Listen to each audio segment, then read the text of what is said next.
Is this Paul Lambert? It is. Oh, hello. I'm writing an important paper, and I heard you were a member of this club called Skull and Bones. I'm not.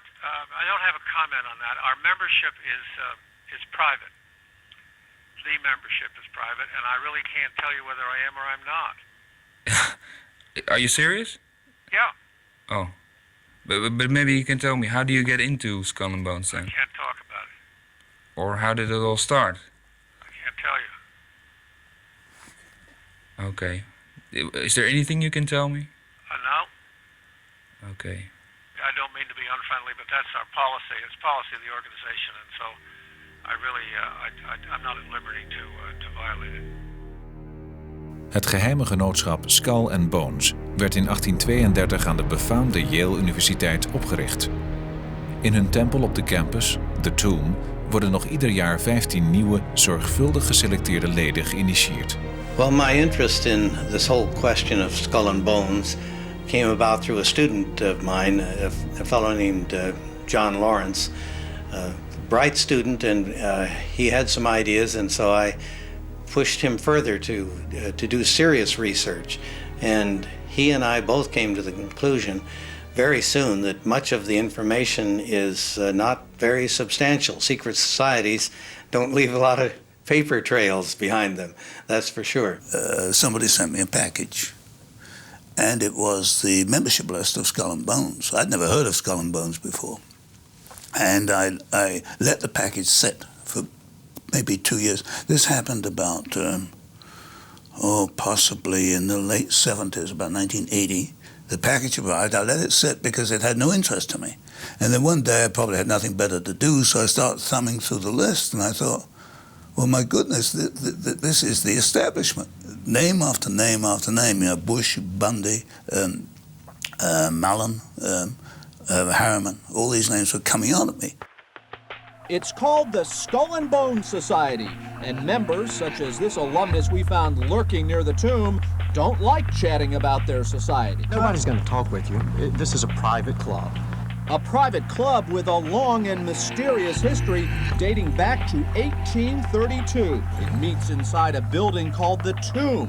Past members have ranged from President Taft to Secretary of War Stimson. And a more current membership list obtained by American Journal reads like who's who. Is it a Bonesman secret? It includes politicians such as Senators John Chafee of Rhode Island and John Kerry of Massachusetts. Then there's Victor Ashe, the mayor of Knoxville, Tennessee, and columnist Bill Buckley, along with top businessmen and federal judges. So there's nothing to the secrecy except the secrecy. Right. It's one of the things that happens in consequence of our unwillingness to discuss in detail what it's about. That anybody can make up a story and we won't even discuss it. And that, you know, being in the research business, that kind of gets you interested. And I started to piece it together. And I'd heard rumors, you know, as everybody else has, about power structures and establishments within countries. And it was the meshing of these people who had sworn an oath to each other, were very powerful, and limited to possibly 20 or 30 families of the old Eastern European establishment. That intrigued me, and then bit by bit I began to put the story of the book together, and probably it took me probably 3 to 4 years. These people that join organizations such as Bones or the Masons actually leave their family relations that they had when they were children and prolong that intimate family relationship with their brothers from the lodge. And they swear to take care of each other's interests, and they do it. And when that in the normal conduct of life is probably okay, but when one of them becomes president of the United States, it's time to ask questions. What have you sworn to do for your brothers? And what interests are you pushing that are really on their agenda, not on the agenda of the American people? Are there any famous members or well-known members? George Bush? The George Bush? Yeah. But that kind of focus is not of great interest to the members. How do you mean? Because we're much more interested in the personal issues than external achievement. The best-known bonesman is ex-President George Bush, who, according to tradition, is supposed to avoid admitting he's a member, even when the question comes in the Oval Office. Mr. President, are you a member of Skull and Bones? Okay, you ever met Bush or? Oh yes, he was a couple years behind me, but I have met him. What we have here is a private network acting really in violation of the United States Constitution, infesting the White House, the National Security Council, the State Department, the Pentagon, the CIA, and other government institutions. And they've been carrying out a policy which was not the policy of the President or the Congress, not a policy that was approved by the voters. They are still the representatives of a long tradition, a 1,000 years tradition, from the Knights Templar through the Illuminati, through the Masons, through the Puritan families, and all of those families that went to Yale, founded Yale, and have used Yale to become powerful. Are they done? No. There's all that tradition, and it has to be protected, and it has great wealth to protect. And how do they protect it? They'll find new means. They'll hold offices. They'll hold appointive offices and elective offices, and they will be in charge of huge amounts of money. Do you know how it all started out? So long ago already? I really don't know much about the history of the group. No, I don't. It's been established for, I think, about 150 years in New Haven by undergraduates and graduates of Yale University. 15 members are elected each year. Basically, personal relationships are the most important product of the years that you spend in relationship to the organization. Ah, yeah. It's a very personal experience. The core of Skull and Bones is 15 or 20 families. These are old line families. They came to the United States from England about the 1600s, 1700s. And you got the Lords and the Wadsworths and the Bushes.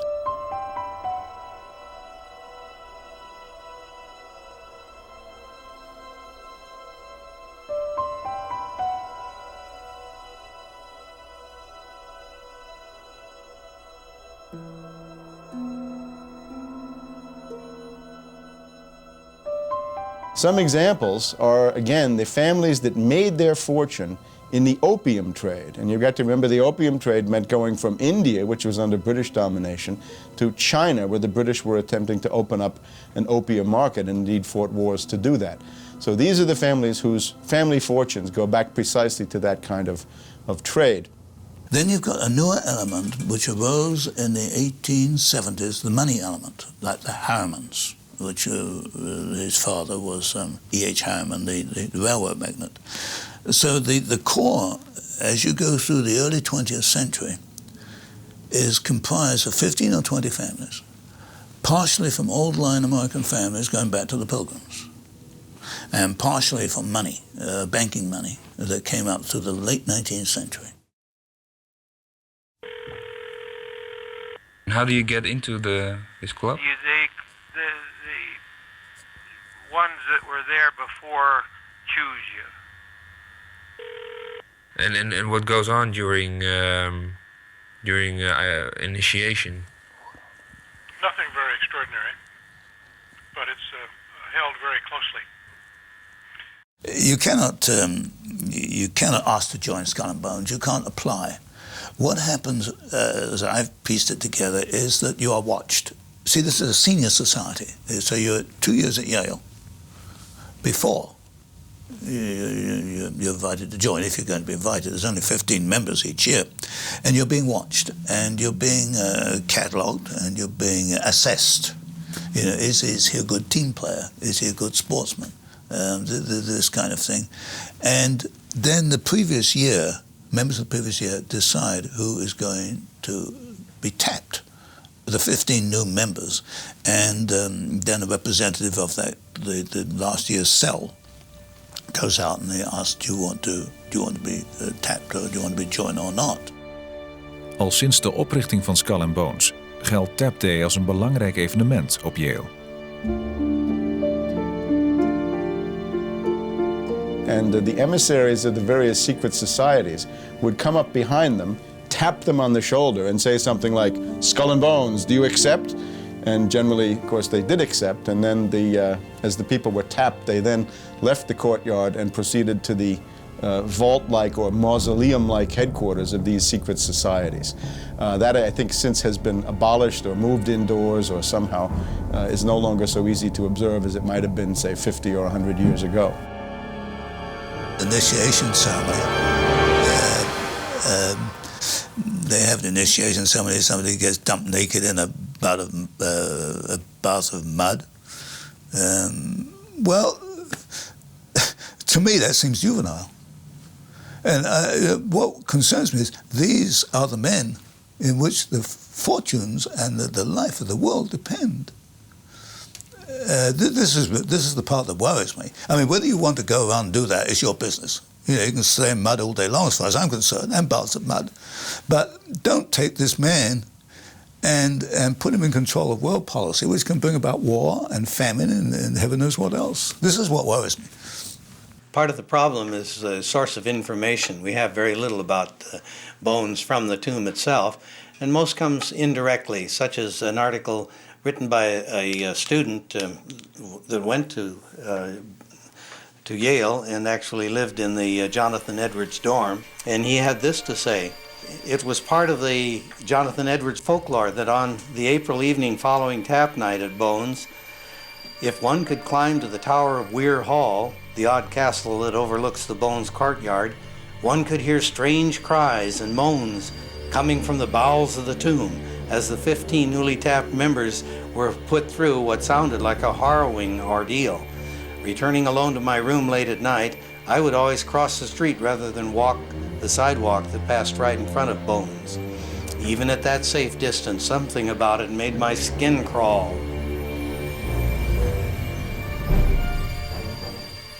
Yes, well, you see, when they're initiated, I think part of the process is that they're leaving this life and being born into another life. Good and evil is part of this duality process. So what really they do is they take a world in which man essentially tries to be good, tries to have good objectives, because basically this is the only reason we've survived as humanity is because most of us have good objectives. They've taken that objective and they've reversed it. And they've made their end to be destruction and death. Not death for the 15 in the cell, death for everybody else. That's the meaning behind the symbolism as I see it.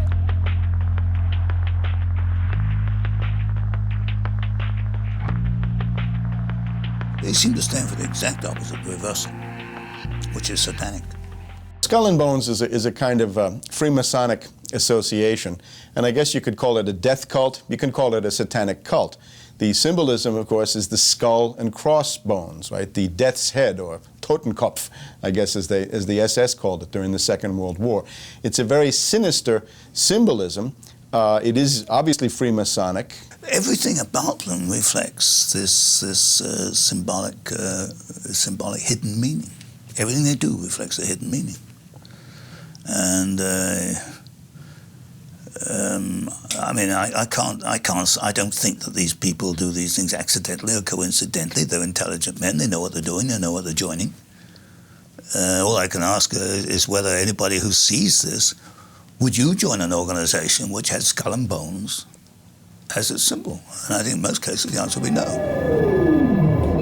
Here we have a network of Yale-trained financiers. They are advancing under this pirate flag. They're fresh from their satanic rites, their death cult, and all of the sinister claptrap that they have around this. They go into the United States government. They don't care about the president, the Congress, or the Constitution. They take over these institutions and imprint upon them their own policy, which has been tremendously damaging to the United States and the world.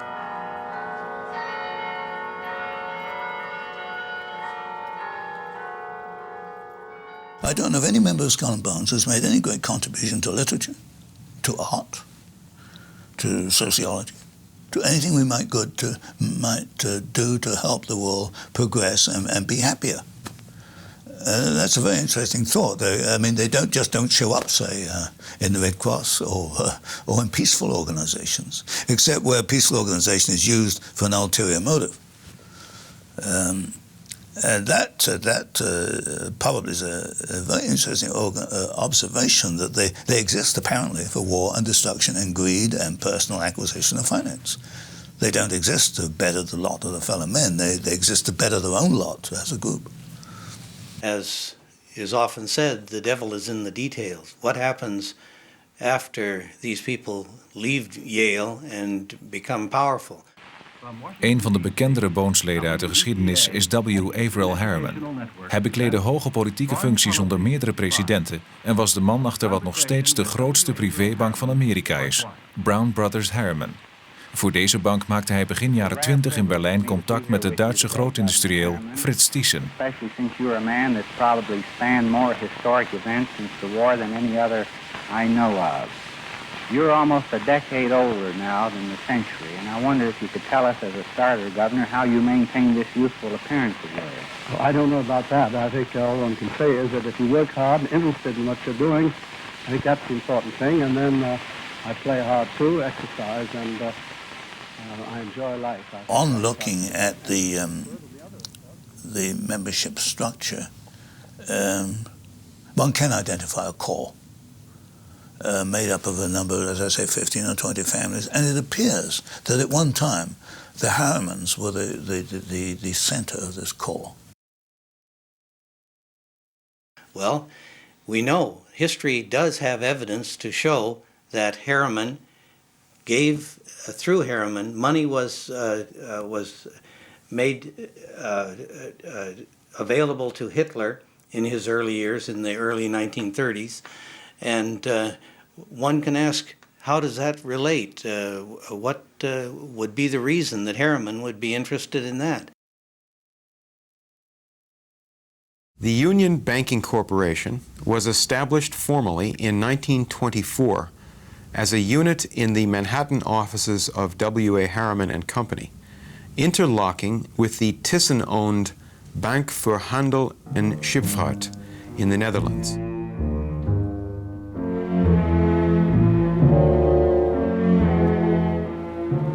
De Rotterdamse Bank voor Handel en Scheepvaart werd gebruikt om via grootindustrieel Fritz Thyssen Hitler en de nazi's van geld te voorzien.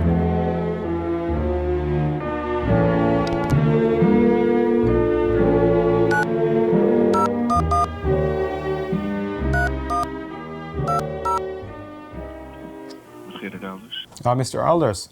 Yes. Yes, this is Anton Chaitkin calling from Washington. Yes. Yes, and they've told me your name and your. We're looking at your position over there. the link between August Thyssen Bank in Germany and Union Bank and so Skull and Bones in the United States. Okay, the Union Banking Corporation was in New York, controlled by BHS. BHS was in Holland, in Rotterdam, and these were Dutch and German Nazis. It was a Nazi outlet.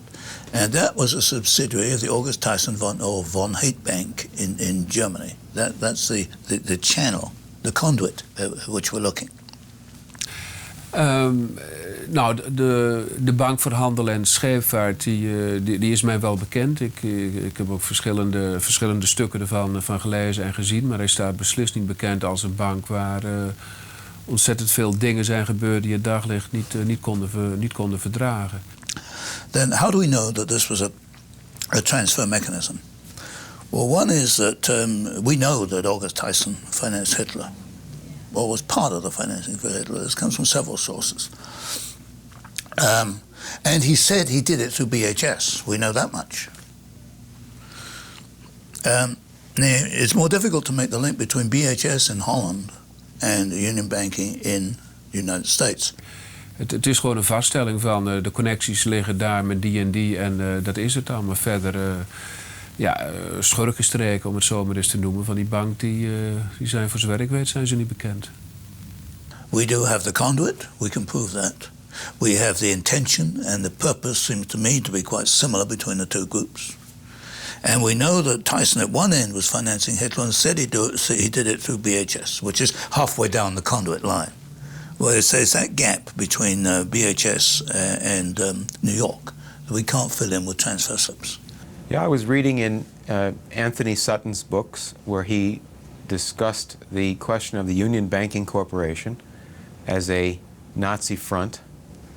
And I took that lead to make an inquiry into the United States Justice Department as to what happened to the bank. And turns out from old timers in the American Justice Department who were willing to talk that the U.S. government had acted against the Thyssen-Busch-Harriman Bank and many other enterprises under a certain kind of order called the vesting order, very little known today.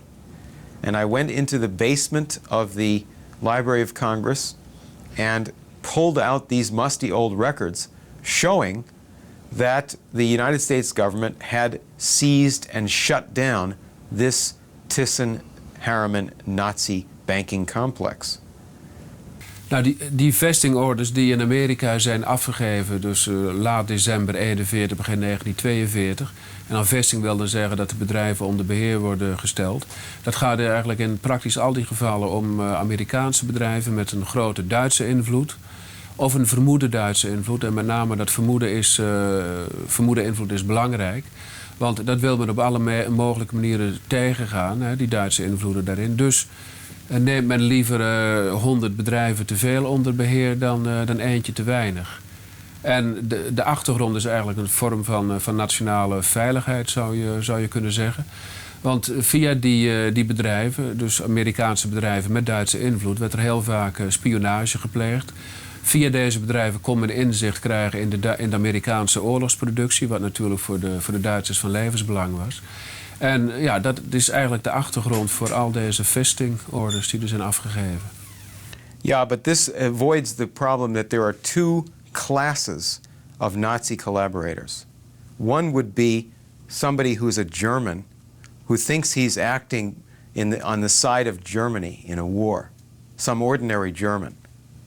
Then you have big financiers, big money people, people in politics and in diplomacy, people in the DuPont and Rockefeller and Harriman companies and their collaborators in the richest companies in Germany at the highest levels of German society.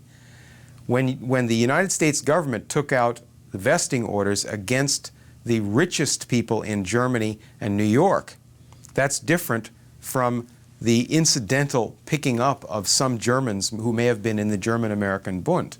These are very important. That's why the vesting orders against Thyssen, DuPont, and Rockefeller are the most important ones done by the American authorities during the war. 42, yeah.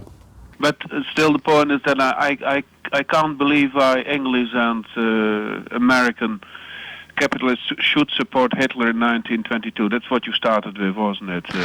But okay, let's exchange books. That Terrific. would be a good idea. Okay, thanks very much.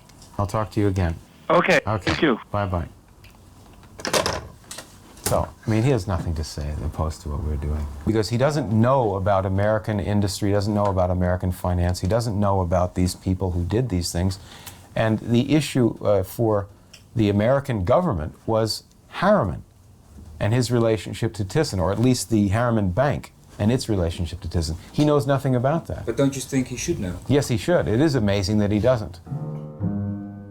Uit originele documenten van het in Amsterdam gevestigd Internationaal Instituut voor Sociale Geschiedenis blijkt wel degelijk de onderlinge samenhang tussen de Bank voor Handel en Scheepvaart, de August Thyssen Bank van Frits Thyssen en Harriman's Union Banking Corporation.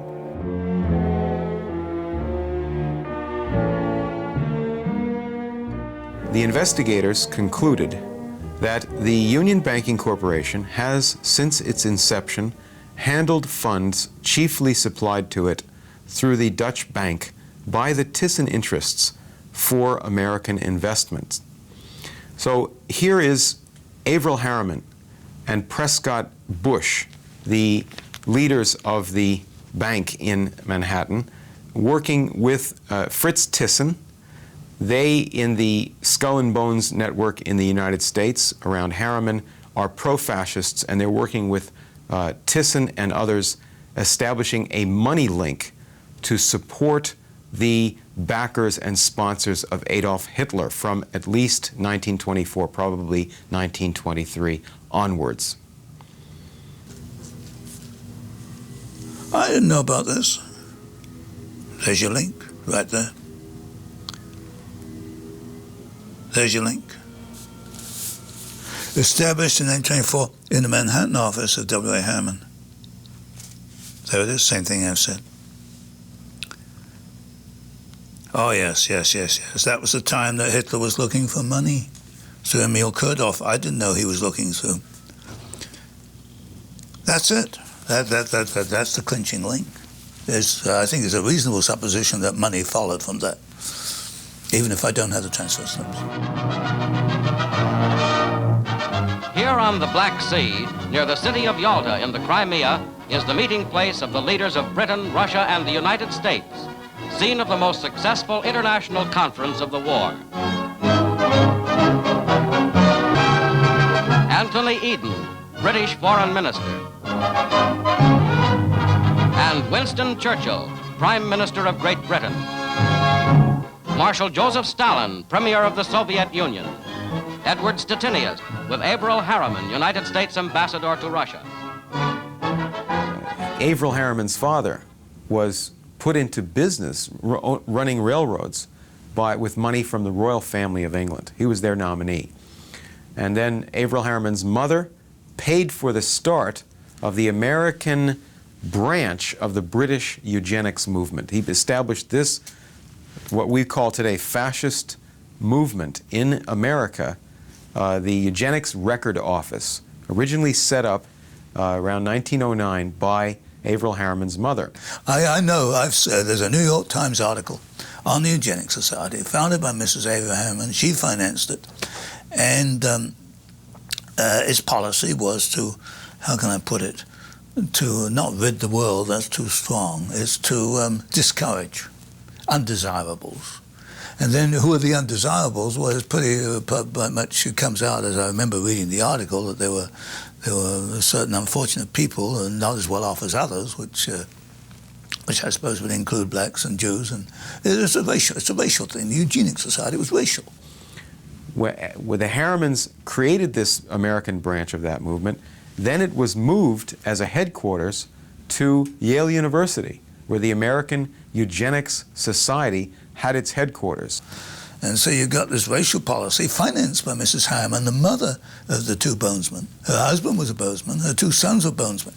So she gets kind of caught up in this thing. The aristocrats from England, the aristocrats from the southern United States combined to place at Yale University this kind of ultra-aristocratic club dedicated to eliminating equality in the world, dedicated to subverting our government and its original mission of man's equality instead of their point of view, which is the racist domination of Anglo-Saxons over all other groups in the world. De film Erbkrank, een van de propaganda-instrumenten van de nazi's.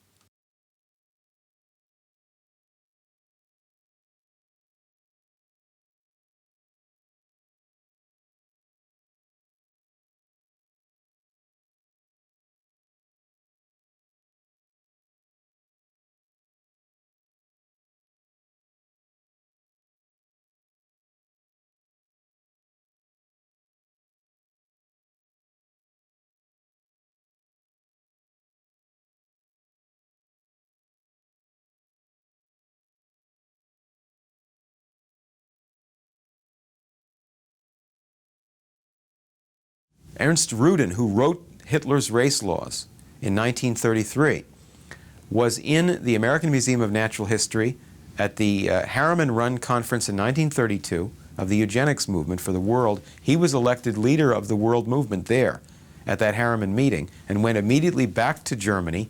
Hitler was put into power within a few months, and Rudin was put in charge of writing these race laws that said if Jews mix with Aryans, they're going to be punished. This idea of a racial policy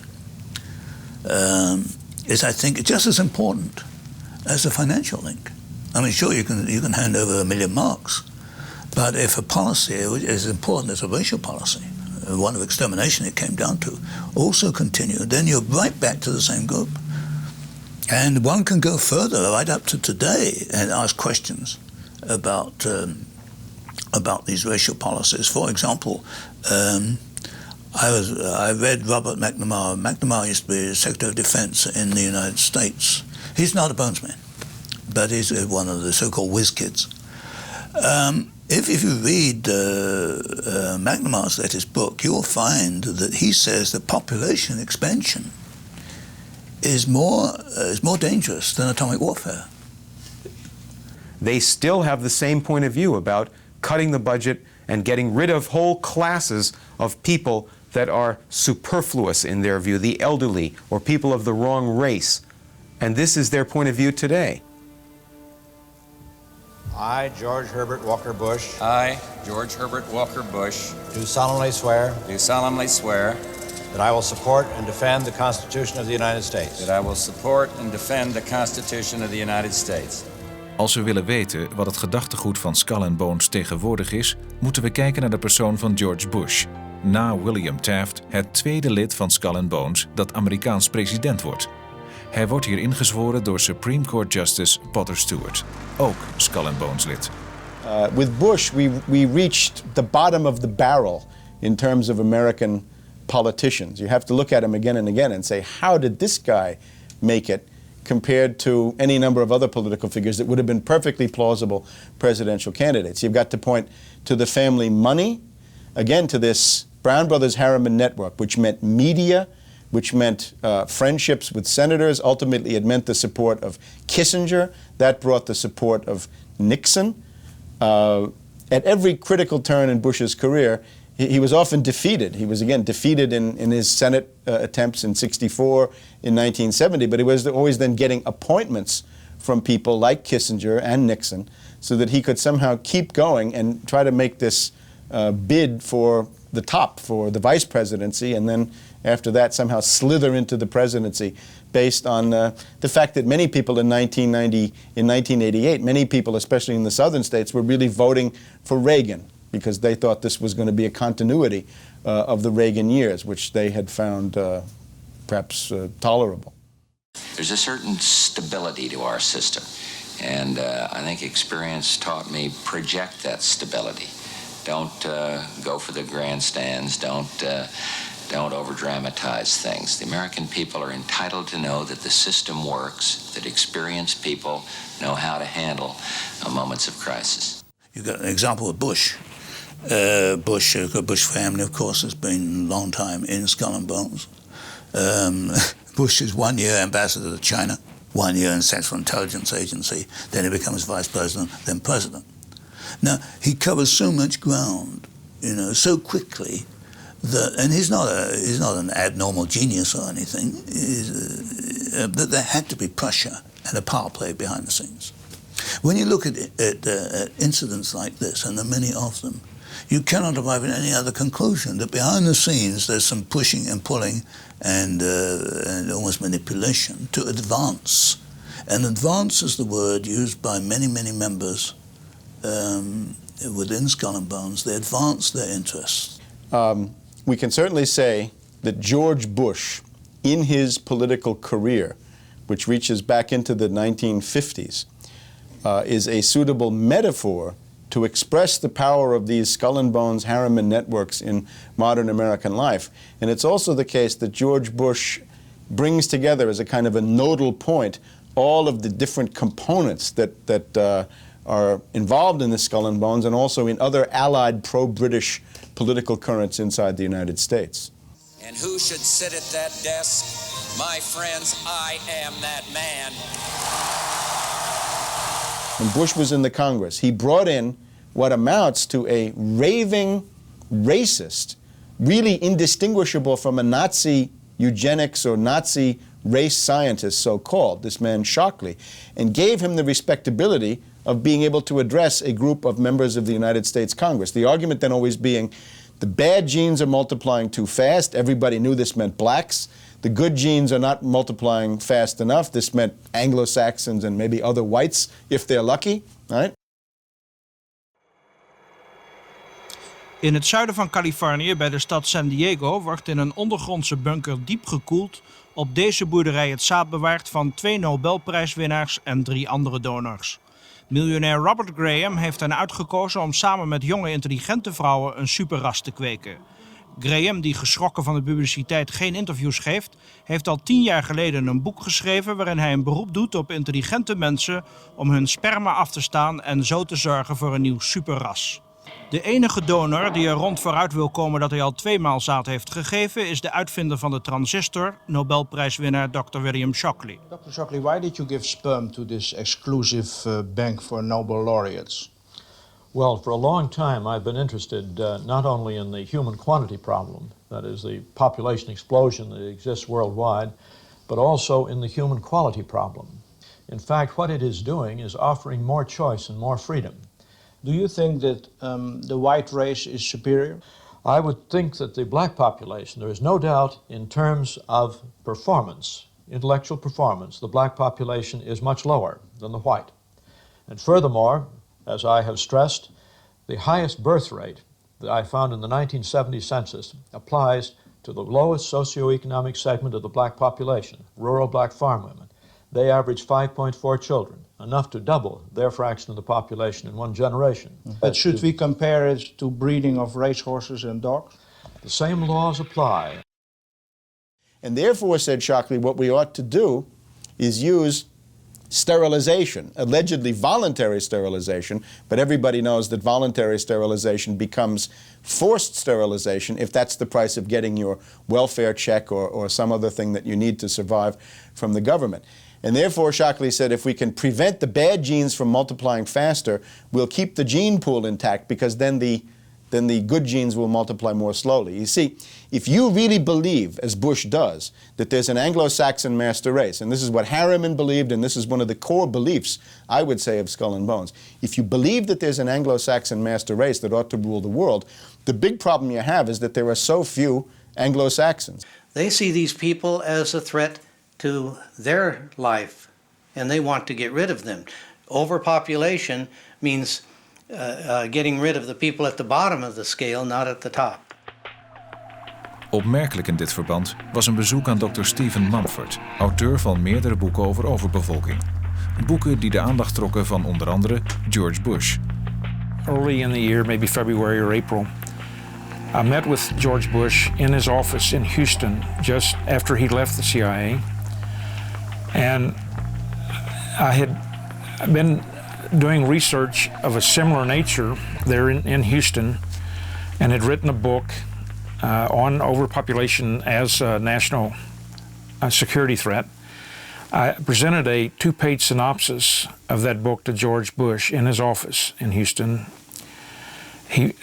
Bush read the 2-page synopsis, which concluded that overpopulation is the gravest threat to U.S. security, even more serious than the nuclear threat. And at that point, George Bush said to me, I agree with everything you're saying here in the synopsis, and I can assure you that people at the CIA agree with you too. Dat de CIA inderdaad bezig was met deze materie blijkt uit dit rapport, waarvan tot voor kort maar 1 exemplaar bestond. There was only 1 copy of this, and it was kept under lock and key. It's a very interesting story. The agencies involved were the National Security Council, the Central Intelligence Agency, Department of Defense, Department of State, and the Agency for International Development. Where population size is greater than available resources, or is expanding more rapidly than the available resources? I mean, this is the one that says why it's a security threat or how it becomes a security. Where population size is greater than available resources or is expanding more rapidly than the available resources, there's a tendency toward internal disorders and violence, and sometimes disruptive international policies or violence. This is what happened with Iraq and Kuwait.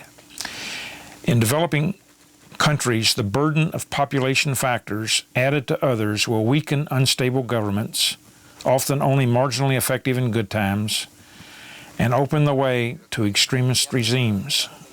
Volgens Mumford is overbevolking er de oorzaak van dat jaarlijks miljoenen Mexicanen de grens met de Verenigde Staten proberen over te komen. We share a 2,000-mile border with Mexico.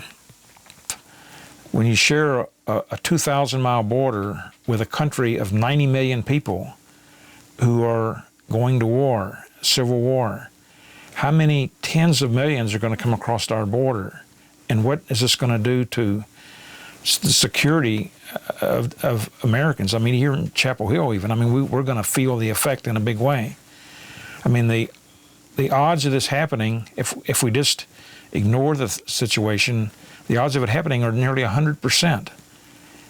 You know, half of Mexicans now eat 1,300 calories per day or less. That's the minimum requirement. So half of all Mexicans are malnourished. Well, things are only going to get worse. They're not going to get any better. And so what does this mean for U.S. security? Hell, it means everything. On an August day in 1988, an historic event took place. It didn't happen on Main Street or in any American town, but in Russia, where soldiers began destroying hundreds of nuclear missiles with the understanding that we'd destroy some of our own, the first disarmament treaty of its kind. And though most Americans were unaware of the significance of the moment or realized it was George Bush who led the way, someday their grandchildren will. President Bush was elected, and we had hoped that he would be, would offer much more leadership in this area than President Reagan, because we knew that he had at one time strong feelings about family planning. In fact, he was one of the leaders in Congress as a congressman in this area. So yes, you can see this racial ideas which go back to Harriman and the Nazis. You can see them being continued and perpetuated today.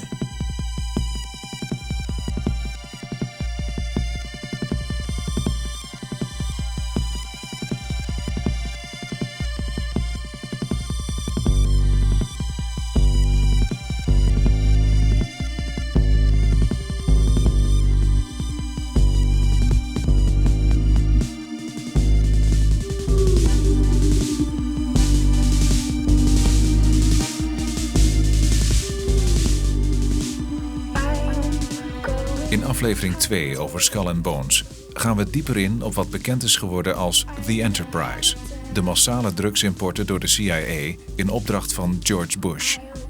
These purple-colored hash marks represent what's called a military operations area, or an MOA. So that provided a blanket of security and made it a real good reason, good place to run drugs. Remote, under radar surveillance for the most part. If you're below 4,000 feet out here, not a lot of questions asked, and they got away with it. Skull and Bones blijkt deel te zijn van een groter geheel. Een andere organisatie waar wij in dit verband aandacht aan besteden is de Bohemian Club in San Francisco. Turn the camera off. I'm sorry, where's your property line? I'm not sure. Where's the property line? I'm not sure. Don't. No, this is a public street, right? Right here, the crosswalk? Oh, that's fine. Move. You understand, move? You're not Perry Mason. You're on private property. This is private building, private sidewalk. Well, okay. We got the hospitality, the negative hospitality of the San Francisco Bohemian Club.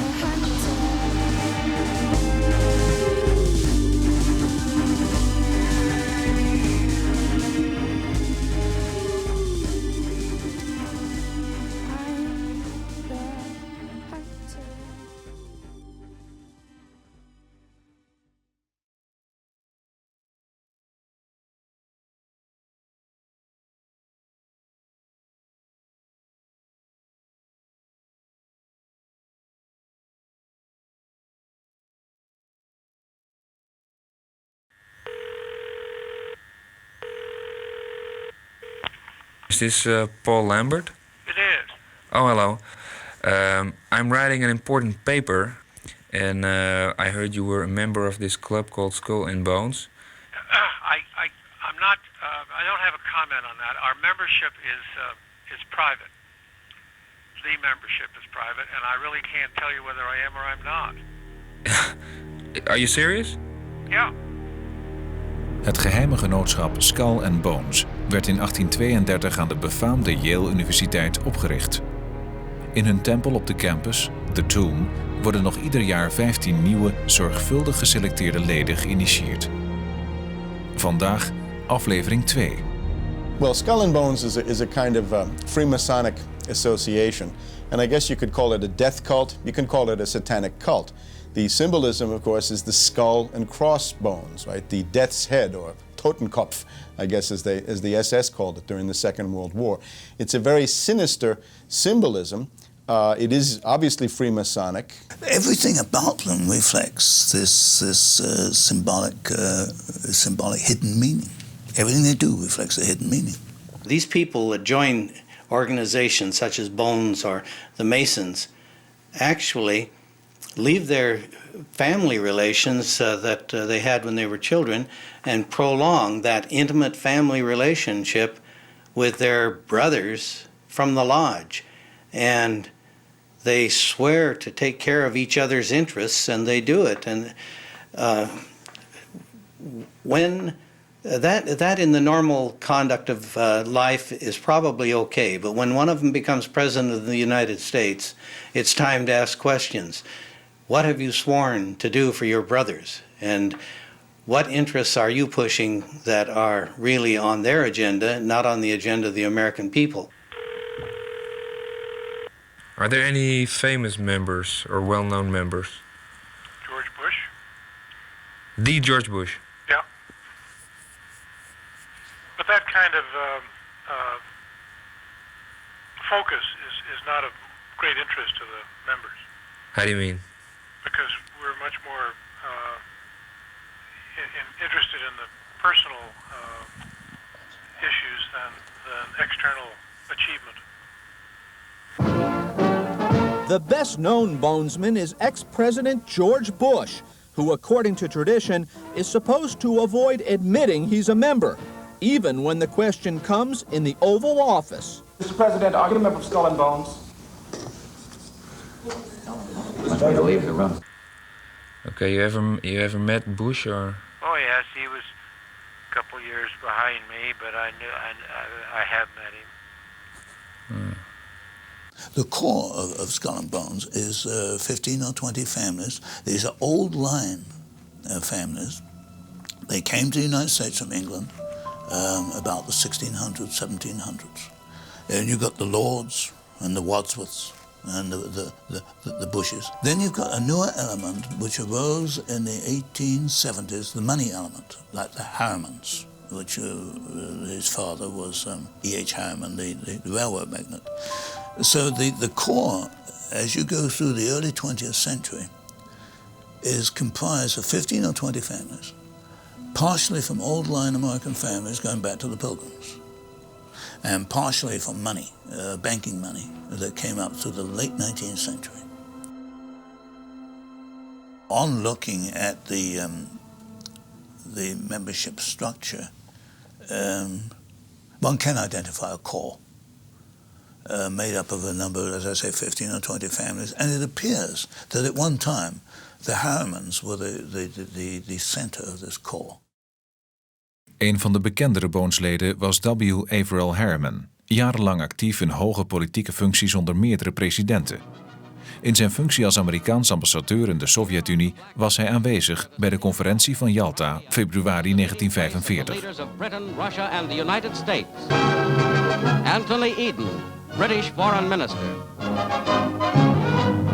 And Winston Churchill, Prime Minister of Great Britain. Marshal Joseph Stalin, Premier of the Soviet Union. Edward Stettinius, with Averell Harriman, United States Ambassador to Russia. I think this is the story of Skull and Bones. Many men, I won't say all of them by any means, have this lust for power. And that, I suppose, is the basis for Skull and Bones. It's a lust for power. Today, the Harriman family doesn't exist anymore. It's the Bush family, because you've got Bush, who was vice president and president, and you've got his two sons, governors of two states, Florida and Texas. Jeb is gouverneur van Florida en George Jr. is nu nog gouverneur van Texas. Het is zeer waarschijnlijk dat hij zich kandidaat stelt voor het presidentschap. Vragen over zijn lidmaatschap van Skull and Bones weet hij behendig te ontwijken, zoals hier tijdens een persconferentie. Does it still exist? The thing is so secret that I'm not even sure it still exists. Record that as the most unusual question I've ever been asked in my entire political. So you can identify a core within the Bush family and also within the Lord family. Then you've got some other very interesting elements. Kerry, Senator Kerry, for example, a very influential man in the Senate, is a member of Skull and Bones. And another interesting senator was Senator Boren, B-O-R-E-N, from Oklahoma, who was chairman of the Senate Intelligence Committee, which is a very sensitive post. He was Skull and Bones. Now, if you take men like Lord, Bush, Boren, and Kerry, just those four men, you can control an awful lot of policy just with those four positions. You don't need very much else. You're covering intelligence, you're covering broad policy creation, and covering the political aspect, and on the floor in the Senate. Just those four, and there are many, many others. We can certainly say that George Bush, in his political career, which reaches back into the 1950s, is a suitable metaphor to express the power of these Skull and Bones Harriman networks in modern American life. Op zijn 18e verjaardag, Amerika was kort daarvoor in de Tweede Wereldoorlog verzeild geraakt, gaf hij zich op voor de marine. Hij vocht als piloot tegen de Japanners, vloog met een bommenwerper naar de omstreden eilanden in de Stille Oceaan, werd neergeschoten en gewond en kreeg in 1945 een hoge onderscheiding. Daarna studeerde de bankierszoon economie aan de Universiteit van Yale. Met het diploma op zak ging hij in zaken. Hij begon een bedrijfje in olieboormaterialen. In 1966 stapte hij over naar de politiek. Hij verkocht zijn bedrijf en hield daar genoeg aan over om nooit meer krap te hoeven zitten. Bush kwam in het Huis van Afgevaardigden, verloor de strijd om een senaatzetel voor Texas van Lloyd Bentsen en werd in 1970 voor Nixon ambassadeur bij de Verenigde Naties. Later zat hij ook nog ruim een jaar voor Richard Nixon in China.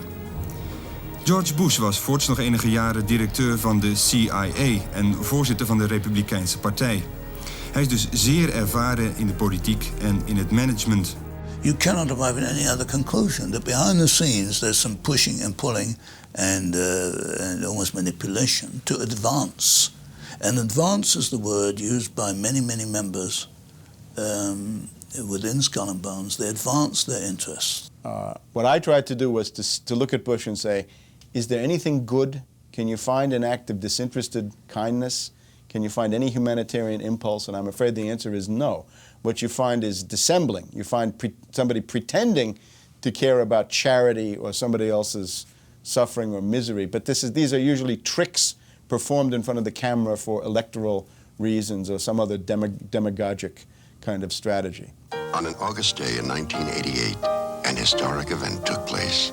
It didn't happen on Main Street or in any American town, but in Russia, where soldiers began destroying hundreds of nuclear missiles with the understanding that we'd destroy some of our own, the first disarmament treaty of its kind. And though most Americans were unaware of the significance of the moment or realized it was George Bush who led the way, someday their grandchildren will. You have to look at him again and again and say, how did this guy make it compared to any number of other political figures that would have been perfectly plausible presidential candidates? Ladies and gentlemen, the President of the United States.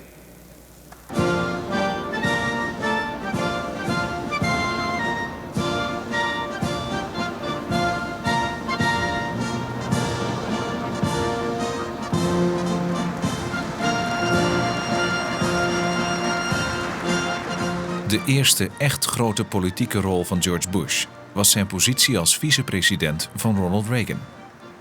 In de aanloop daarnaartoe hielp hij Reagan in uiterst turbulente tijden aan de macht te komen. Do you really think Iranian terrorists would have taken Americans hostage if Ronald Reagan were president? Do you really think the Russians would have invaded Afghanistan if Ronald Reagan were president? Do you really think third-rate military dictators would laugh at America and burn our flag in contempt if Ronald Reagan were president? Isn't it about time we had the strong new leadership Ronald Reagan would provide as president? 8 jaar later steunde Reagan met succes zijn vicepresident in de wedloop om het nieuwe presidentschap. America needs the strength, the vision and the true grit of George Bush.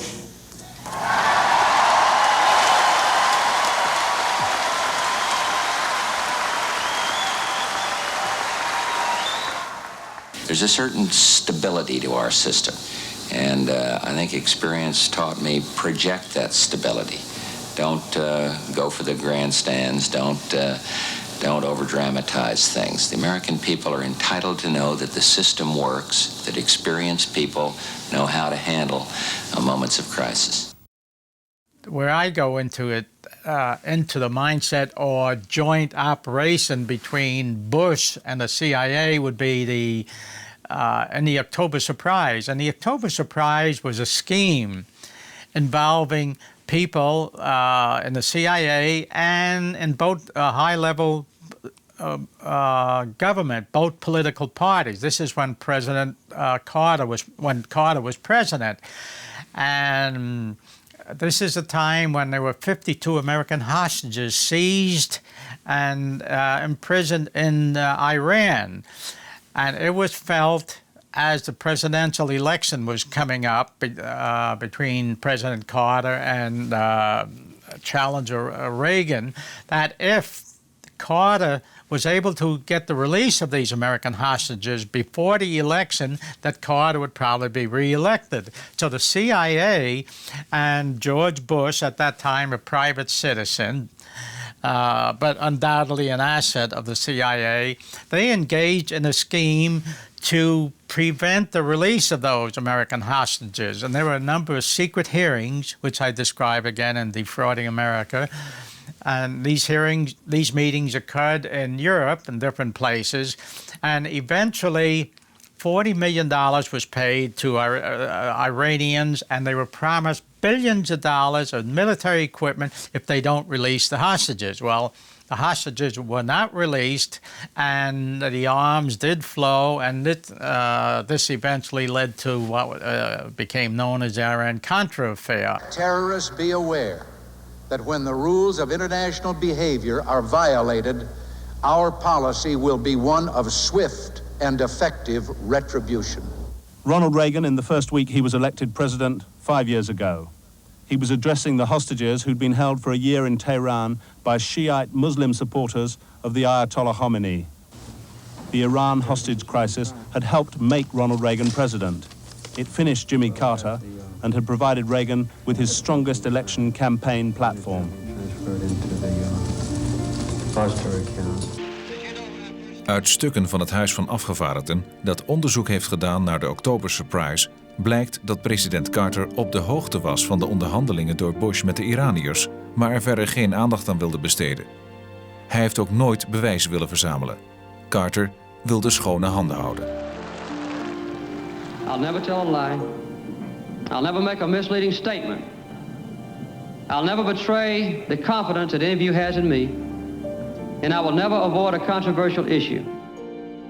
Well, the secret government, I think, would be a proper term to be applied to what I discovered about the corruption in the CIA, corruption in the Justice Department. The Justice Department and CIA corruption they work very closely together, and they have to more or less to get away with what they've done. 2.2, altimeter 3050. Visual approach is in use, landing and departing runway 4 left. Affirmative, you follow taxiway Alpha all the way down to the south end of the field. And Cherokee 393, just hold I'm a former Air Force intelligence officer from the Vietnam War. I made a lot of connections that kept drawing me into covert operations after my discharge from the Air Force.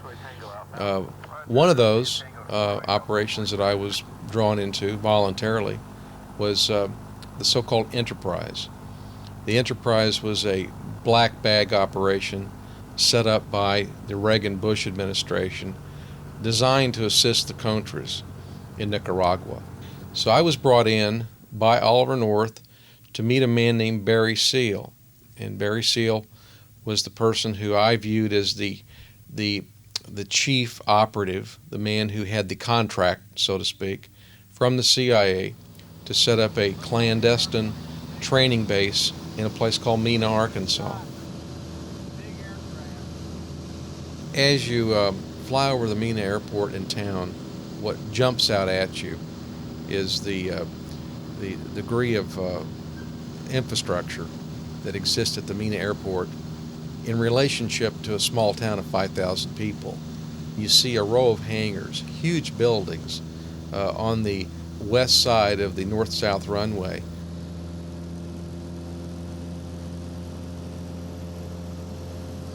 This yellow area denotes Little Rock, Arkansas. Coming west, we'll find Hot Springs. That's Bill Clinton's hometown. And we go about 60 nautical miles further, and we'll find Mena. This is the town, and there's the airport. It wasn't until nearly 18 months into the Contra program, the training program, that I discovered and came face to face with irrefutable knowledge that I was right in the middle of a large cocaine importation ring.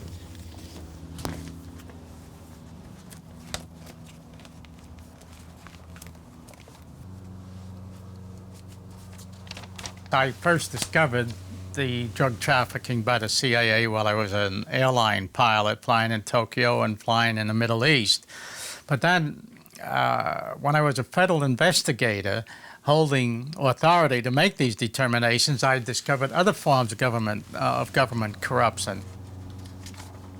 And more I persisted in trying to expose this, the more people that became involved. The true cover-up, it would be federal judges in the United States, Congress, other checks and balances. And then about 10 years ago, I started becoming a confidant to people who were actually flying the drugs for the CIA or the DEA, flying arms to Central America, let's say, and flying drugs back. People who helped set up the Medellin and Cali cartel who were with the CIA. Okay, here's a declaration that Gene Tatum prepared for me at my request. And it describes some of the things that he had seen. And he's describing how he reported to his handlers in the CIA and the National Security Council, including William Barr, Oliver North, George Bush. And he's talking about the drug smuggling that he witnessed as a military pilot and also as a CIA pilot. Okay, this here is one of many flight plans that Tatum gave to me.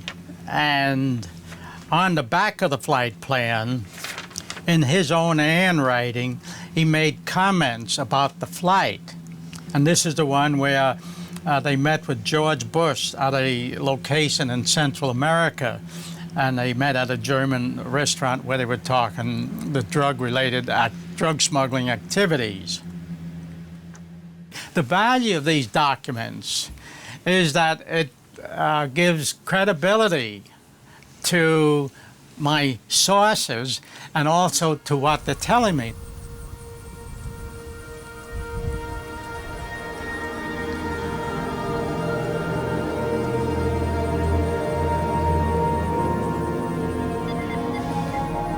These purple-colored hash marks represent what's called a military operations area, or an MOA.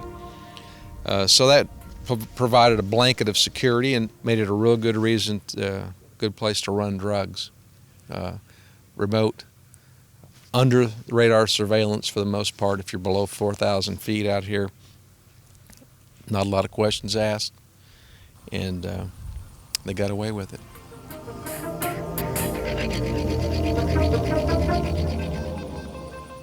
You have people in control of the DEA that are all part of this. And what they're doing is undermining, financially and morally undermining the United States and the American people. And of course, what they are doing also affects people in other countries. Can you see that big knot on that mountain up there? On the other side of that was our secret training base and our covert airstrip. We had a sod runway built up there that we used as a practice drop zone to drop supplies. Pilots were taught short field landing techniques and all that, the type of runways that they would experience in Nicaragua. Nicaragua not having many paved runways, especially behind enemy lines. But at night you could see the planes coming back from Nicaragua, and the ridges over here is where you would first pick up the landing lights.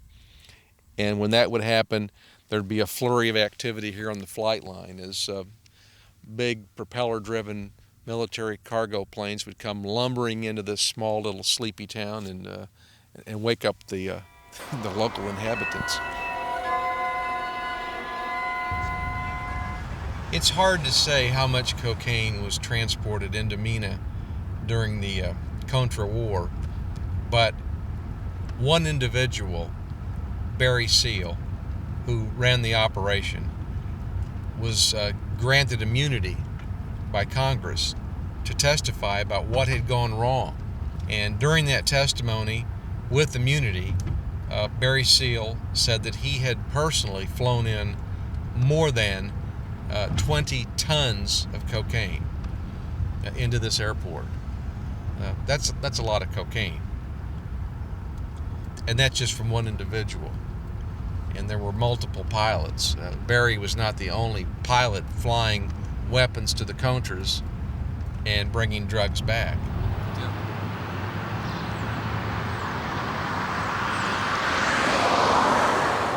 There was no way, I accepted, that Bill Clinton didn't know about this.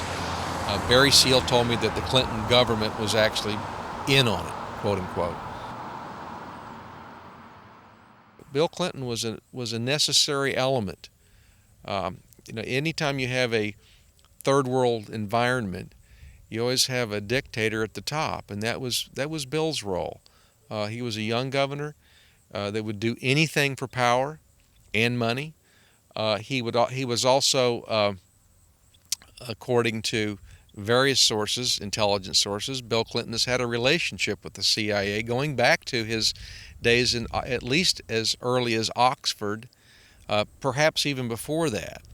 But I can say this: Arkansas welcomed this operation with open arms, did absolutely nothing to interfere with it, and benefited tremendously.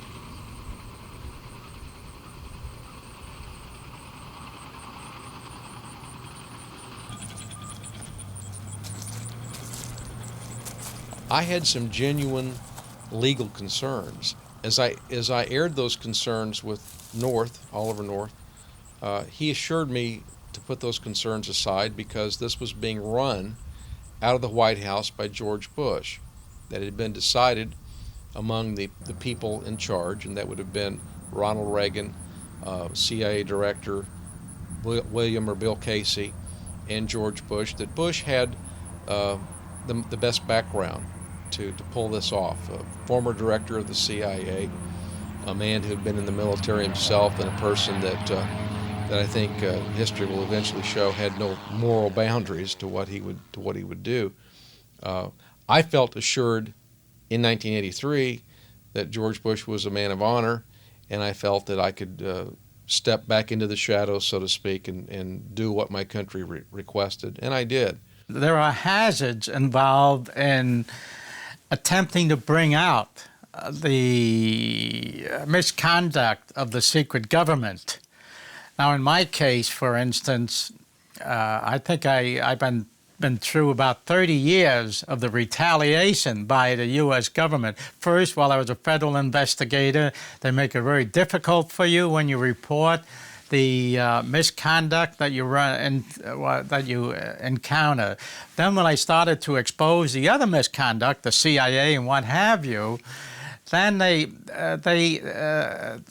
by having control of the courts and other agencies, they put me into a position whereby they seized all of my assets. This is done in violation of law, and one time I was quite well off. I was a multi-millionaire, and I had a silly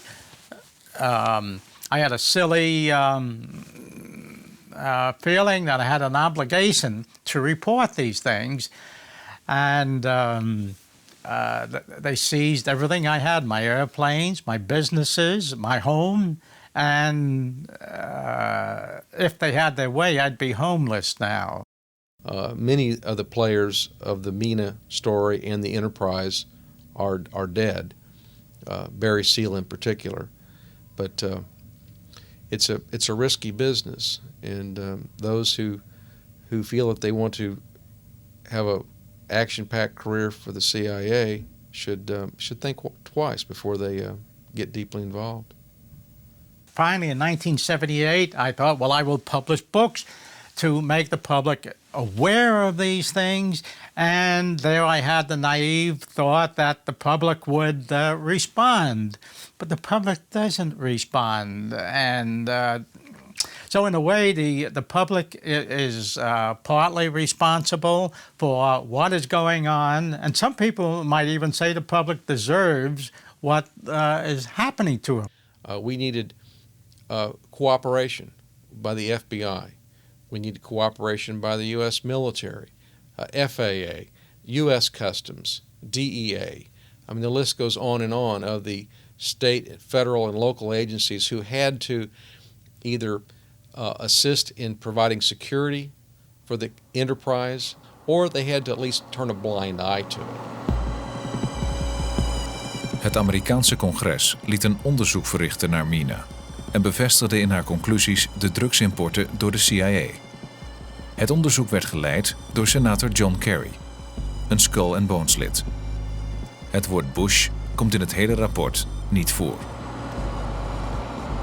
George Bush was not out of the loop, as his famous statement was throughout these 4 or 5 years we're discussing. George Bush had his hands in every facet of this thing. Skull and Bones is deel van een groter geheel. Van een systeem van organisaties dat achter de schermen opereert en waarin de machtigste en meest invloedrijke mensen vertegenwoordigd zijn. In de schaduw van de democratie sluit de elite de rijen. Well, George Bush to me personifies American elitism. And this can be recognized to some extent through 3 organizations which are not controlled by Skull and Bones, but which reflect the Skull and Bones influence, again through George Bush. And one, of course, is the Bohemian Grove, which has a parallel in that it seems to admire blood and destruction, as Skull and Bones does, through its ritual built around Moloch, the god of war. Secondly, the Council on Foreign Relations, which had as a long-time chairman Winston Lord, also a Bonesman, and through the Trilateral Commission, which, although it is an international organization representing 3 regional groupings, still reflects the ideas of George Bush. It's an elitist organization. I think that's what is important. Here you've got in each of these 3 organizations, you have a group that sees itself as superior to all others within society. And I think that is the element which is carried over from Skull and Bones into these organizations, this superiority.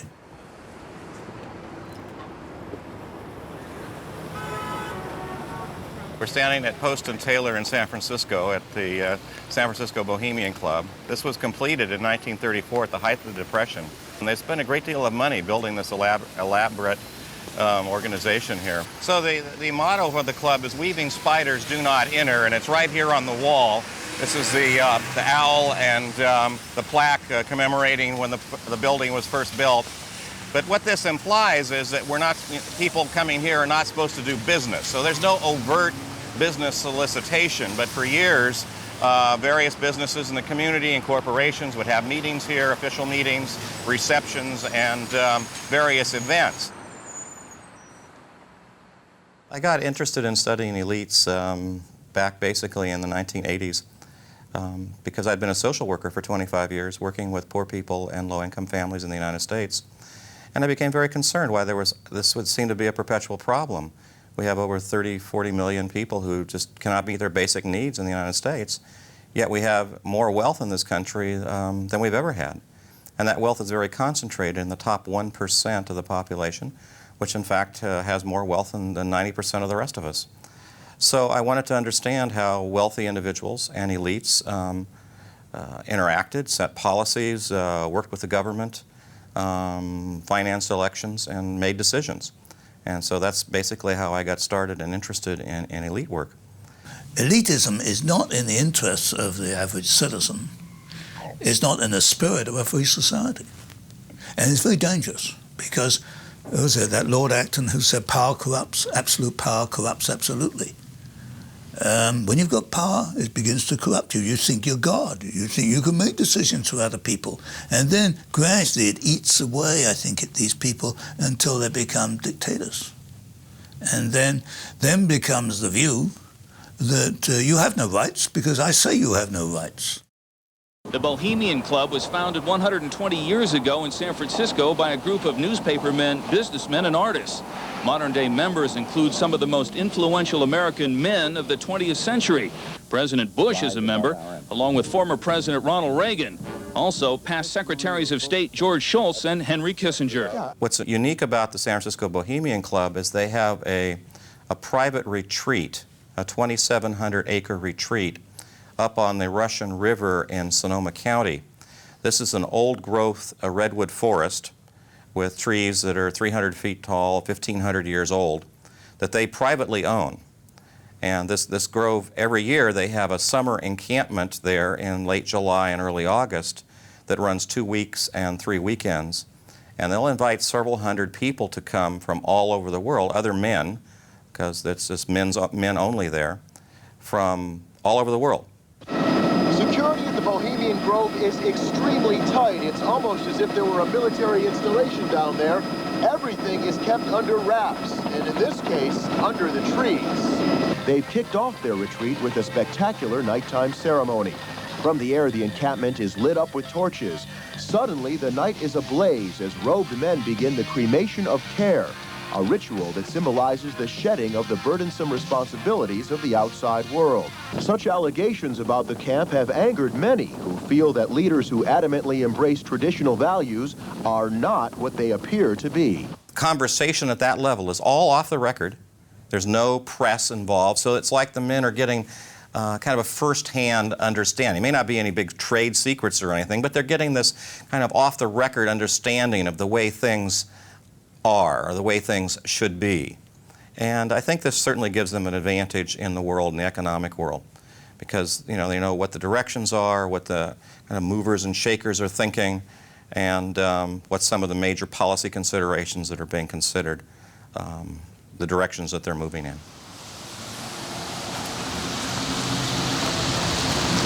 Excuse me? This is a private club. You're not supposed to be here at all. Then turn the camera off. So what happened? You want to film this guy? Yeah. Did you film him already? Is this public? I'm sorry, where's your property line? I'm not sure.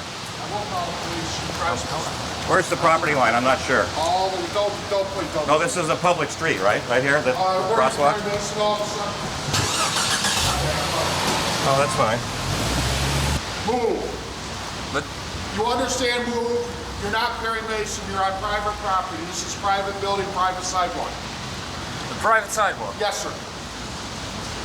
No way. I don't believe it. Hi. No, you're fine. There's nothing wrong with walking by this. You're retarded or something. I think they're retarded. Film this guy. I think they're very sick. Well, okay, we got the hospitality, the negative hospitality of the San Francisco Bohemian Club.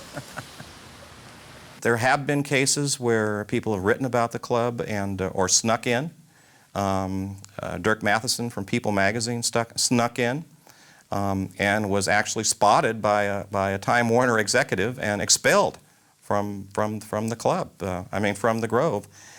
And he, in fact, lost his job 6 months later, although they claimed that it wasn't related to that, but it was certainly coincidental.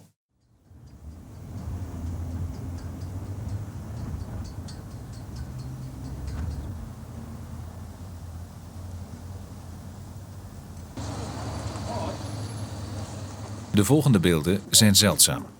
Leden van de Bilderberggroep komen aan bij de jaarlijkse bijeenkomst. Ditmaal in Londen. Hier is te zien hoe journalisten ongehinderd vragen kunnen stellen aan deelnemers. Tegenwoordig is dat ondenkbaar, omdat de bijeenkomsten niet meer van tevoren worden aangekondigd en de media zorgvuldig op een afstand worden gehouden. What's your name? Macadam. Where are you from? BAT. BAT? London, yes. What are you doing at the conference here? I'm attending. And what do you think is going to happen at this conference? We're going to talk a lot about this and that. Are you prepared to tell me afterwards what you talk about? No. Why is that? Well, it's the nature of the conference. Why is it so secret? I know. Well, the Skull and Bones is less important than it used to be. The heyday has passed, but its idea has continued into other organizations, including the Bilderbergers, which was founded in Holland, which is an international meeting of prominent, powerful people. They're somewhat like the Skull and Bones because they want to be secretive. Now, the media won't let them alone to some extent. They're trying to find out. But by itself, the Bilderbergers will not publish a list of where they're meeting, who they're meeting, and what they're discussing. They never publish what they discuss. So in that sense, there's a great commonality between the idea behind Skull and Bones and the idea between the Bilderbergers. The difference, of course, is that they haven't taken oaths and they don't operate in cells, I suppose. The membership changes. But the key point is that these people want to keep what they're doing to themselves, and yet at the same time they call themselves public servants and presumably owe at least openness to the people who put them there to the electorate. This is where they met at the Badischer Hof Hotel in Baden-Baden, Germany. Normally they meet in remote areas, but this was a downtown hotel. Bilderbergs are pulling in, the guards are keeping the people away. It was at Baden-Baden, incidentally, where an obscure governor of Arkansas named Bill Clinton first attended a Bilderberg meeting.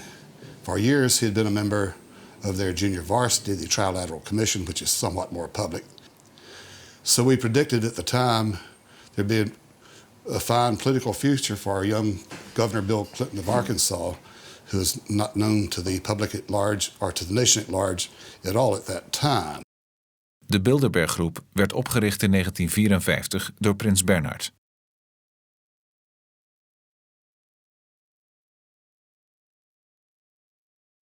Dit zijn beelden uit de tijd dat Bernhard en Beatrix nog in alle openheid de Bilderberg-bijeenkomsten bezochten. Sinds 1954 nodigt u ieder jaar een aantal belangrijke mensen, invloedrijke mensen uit om deel te nemen aan de Bilderberg-bijeenkomsten. Wat eigenlijk wilt u daarmee bereiken? Dat is moeilijk te zeggen. Ik wil de mensen bij elkaar brengen. En dat hebben we toen gedaan op de Bilderberg de eerste keer. En dat bleek zo'n succes. En daar werd echt hard tegen elkaar gepraat door deze mensen. En dat we gezegd hebben, dit moeten we echt meer doen. It was not until 1975 when I came to Spotlight and they talked about Bilderberg that I even knew they existed. I said, this is not possible. I've spent 20 years poring over the AP wires, reading my own newspaper and reading everybody else's newspaper. It's not possible for this to be taking place without newspapers giving it attention. And since that time, I've done my best to give it a great deal of attention. It's not conspiracy. It is conspiracy in a legal sense, but not in a sociological sense. These people don't sit down and plan. They know what to do instinctively. They all think the same. They're educated the same. They know the same things. They respond to the same stimulants. They're money, power, brotherhood. You don't need a telephone call. You know what to do. So, but see, until you get right into it, I suppose you do see, people smoking in a smoke-filled room and planning everything they do. I don't think they operate that way. They know what to do. I think it's a matter of influence. People, what do they say? To get along, you've got to go along. Most people want to get along, to gain power and prestige. And they know the way to do that is to listen to the guy above you. So if someone, say, in Skull and Bones calls people he knows, and these people know of the power of Skull and Bones, all it takes is a hint or a suggestion, and a policy can be implemented or killed.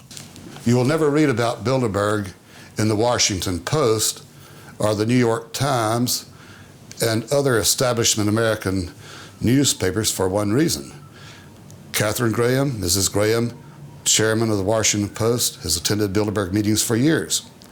Also, high officials of the New York Times, Los Angeles Times, the news weeklies, and network television news anchormen attend these meetings.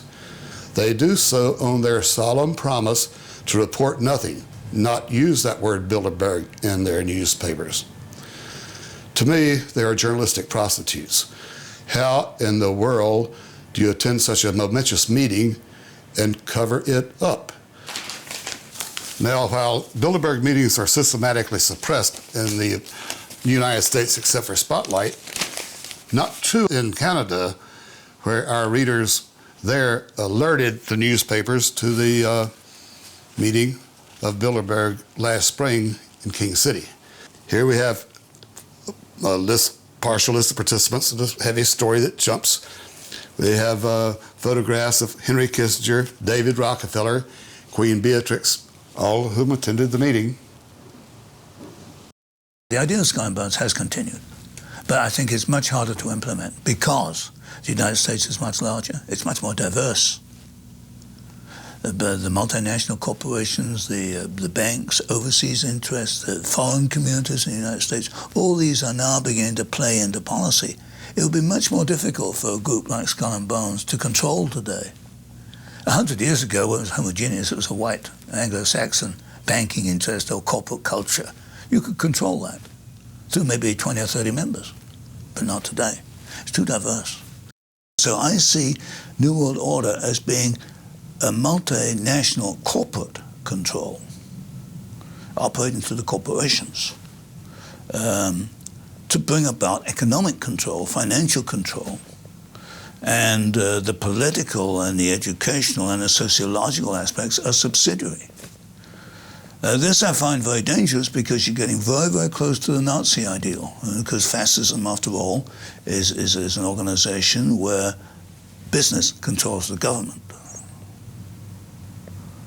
As you see, as we talked about earlier, Hitler was financed essentially by businessmen. And businessmen in fact, have to have governments under their control. They don't like free enterprise, and here you've got to make a distinction between free enterprise and capitalism. I will support free enterprise. I believe in free enterprise, the individual making his own way through business. This is essential. It's the most efficient way to run an economic society. But capitalism is where a group or a corporation wants to monopolize, and it's the word monopoly that's essential here. They want a world monopoly, which is not free enterprise. That's capitalism almost in Lenin's sense. It's world monopoly they want. That is the core of New World Order. The Skull and Bones today is one of a number of groups. It happens to be now a semi-secret group. If this is one secret organization, and I was fortunate enough to get the membership list, how do I know, or anybody know, there are not other secret groups where I have not, or nobody else has had the membership list? So we also have to take the hypothesis in mind that there could be other groups which are truly secret. Nobody here is aware of their existence, which have this ultimate purpose.